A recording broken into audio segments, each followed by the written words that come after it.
The only sound that you can hear is that of your own heart beating.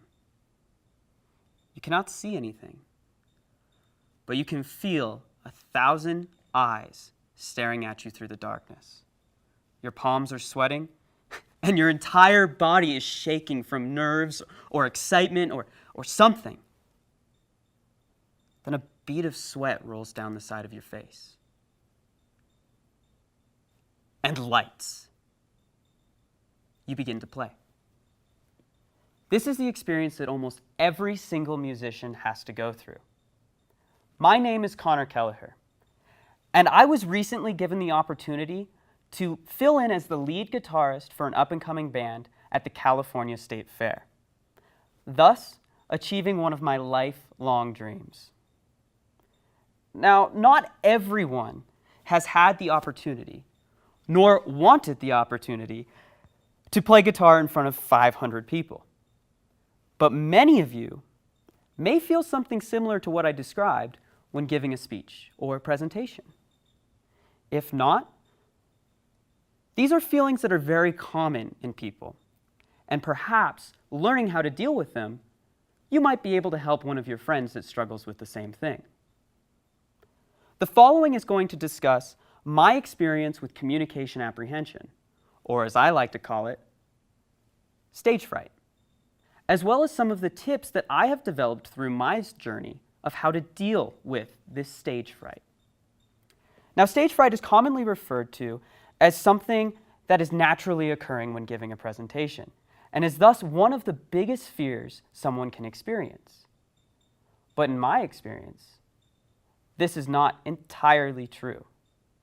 I have found that stage fright is actually a learned experience, and in my case, it definitely was. I was an actor. When I was growing up, I was in all the school plays, and I was even in a movie. I loved the stage, and just really never got nervous while performing, for the most part.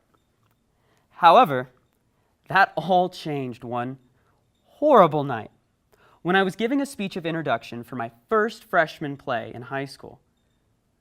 As I was giving this presentation, my foot got tangled up in the microphone cord, and I plunged face first off the stage, bringing the microphone and the podium down with me.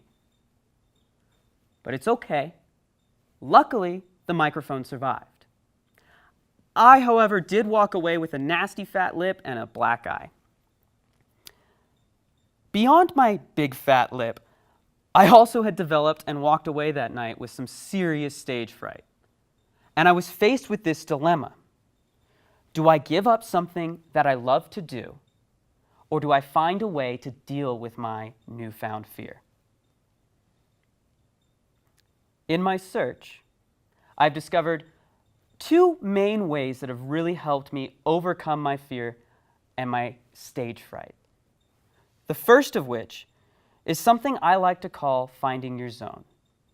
To me, this is putting in headphones and listening to some music right before a speech. To others, it might be finding a quiet place, anything that allows you to get out of your own head. Then, I start to control my breathing. I practice taking deep, long, slow breaths that completely fill my chest cavity. This helps reduce my heart rate and thus reduce my nervousness before I get up onto the stage to give my presentation. And I continue this breathing technique all the way through my entire presentation to help me control my speech.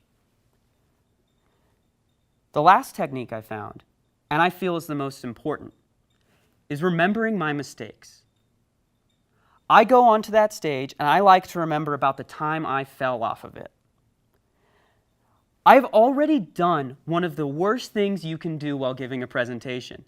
There is nothing else I can do to make it any worse. And that helps calm my fears. I learned from my experiences. And now I can help others deal with their fears. All they have to do is remember the silly guy that fell off the stage.